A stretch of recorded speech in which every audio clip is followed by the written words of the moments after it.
What's going on, everyone? It's time for another show review. Today, I am going to be talking about the show I went to last night. I went and saw Architects of Mice and Men and While She Sleeps in Toronto at Rebel. And yeah, it was quite the show. All right.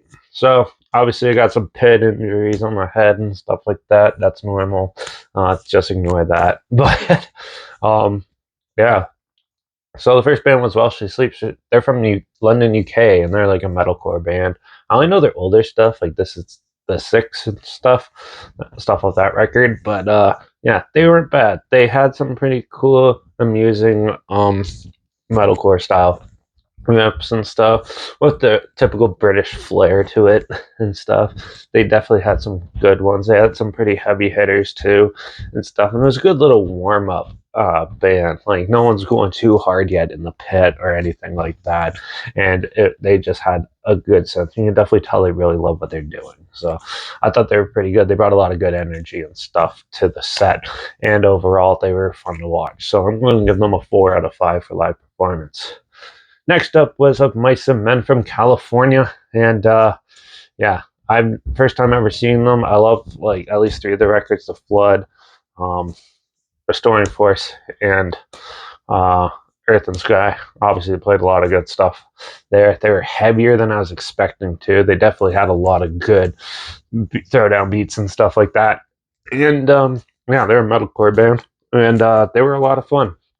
A lot of fun. The pit was insane at the show, and overall, it was a lot of fun. And I just wish they played a little longer because, yeah, that was quite the fun set, and I really enjoyed it. So I'm going to give them a 4.5 out of 5. And then finally was Architects, which is like a metalcore band from, I don't know where they're from. I think they're from the UK or Australia or something. But I'm not really into them. I know a few songs by them and stuff like Animals and Doomsday, but yeah, at least I played those.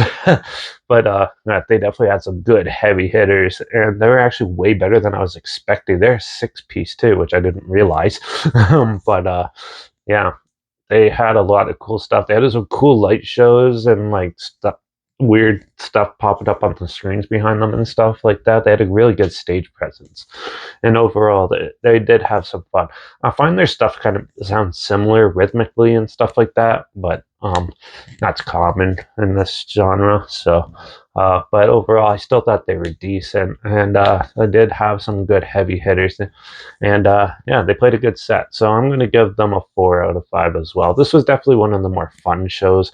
The pit was insane and stuff. Like no one was standing still, and it was a lot of fun to hang out and rock out last night. It was exhausting, but it was quite a bit of fun. So definitely worth the money. Yeah, so I'm going to give the whole show a 4.5 out of 5. It was a lot of fun. So if you want to check out the bands I'm talking about, I'll link them all down below. And also make sure you check out my Instagram. That's linked down below. And my TikTok. That's where I have all like tons of pictures and videos from the show down there. So you can check those out. Also, yeah, so yeah, but don't forget to support the music love, buy their merch, buy the music, go see them live, keep music around, and keep live music around because it's fun and addicting. And I guess I'll see you all in the next show review, which is actually going to be a Japanese band called Sim, I believe, but I'm going because they're playing with Fame on Fire, Within Destruction, and some other band at the Phoenix in Toronto, May 20th. So if you're there, make sure you come by and say hi.